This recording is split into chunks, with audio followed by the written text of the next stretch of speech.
నిశ్శబ్దమైన పచ్చని కొండల మధ్య ఉన్న ఒక చిన్న గ్రామంలో పర్నీత్ అనే ఆసక్తి కలిగిన బాలుడు నివసించేవాడు.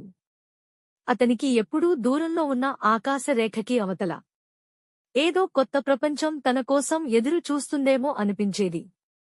పర్నీత్ చాలా మంచివాడు, ఊహాశక్తి కలవాడు, ఎప్పుడూ తన ఆలోచనల్లో మునిగిపోయి ఉండేవాడు. కాని అతని మనసులో లోతుగా, తెలియని దిశ వైపు ఒక వింత ఆకర్షణ ఉండేది. ఒక సాయంత్రం ఆకాశం నారింజ రంగులో మెరిసిపోతున్నప్పుడు అడవి దగ్గర దూరంలో ఒక వెలుగు కనిపించింది.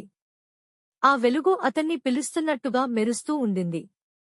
ధైర్యంగా అడుగులు వేస్తూ, కొంచెం ఉత్కంఠతో పర్నీత్ ఆ వెలుగును అనుసరిస్తూ అడవిలోకి వెళ్లాడు. అడవిలో చెట్లు ఎత్తుగా కనిపించాయి. వింత శబ్దాలు అతనికి ఆసక్తిని కలిగించాయి.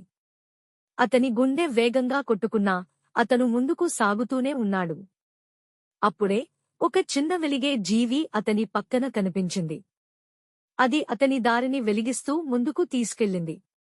ఆ చిన్న మార్గదర్శితో నడుస్తూ పర్నీత్ గ్రహించాడు, ఆ వెలుగు తనను ఎక్కడికో తీసుకెళ్లడం కాదు, తనలో ఉన్న ధైర్యాన్ని బయటకు తీస్తోంది అని. ఆ వెలిగే దారి అతన్ని ఒక అందమైన కొండ శిఖరానికి తీసుకెళ్ళింది. అక్కడి నుంచి ప్రపంచం అంతా అతని కళ్ల ముందుకు విస్తరించింది. పర్నీత్ తిరిగి ఇంటికి వచ్చినప్పుడు ప్రపంచం మారలేదు. కాని అతను మాత్రం మారిపోయాడు. ఇప్పుడు అతను మరింత ధైర్యవంతుడయ్యాడు. కొన్నిసార్లు మనం బయట అనుసరించే దారి మనలో ఉన్న వెలుగుని కనుగొనే దారిగా మారుతుంది. ఈ కథ ద్వారా మనం నేర్చుకోవాల్సిన విషయం, ధైర్యం మనలోనే ఉంటుంది. చిన్న అడుగు, పెద్ద ధైర్యం. మనలో ఉన్న వెలుగు మన దారి చూపిస్తుంది. Thank you for watching. Please subscribe and like.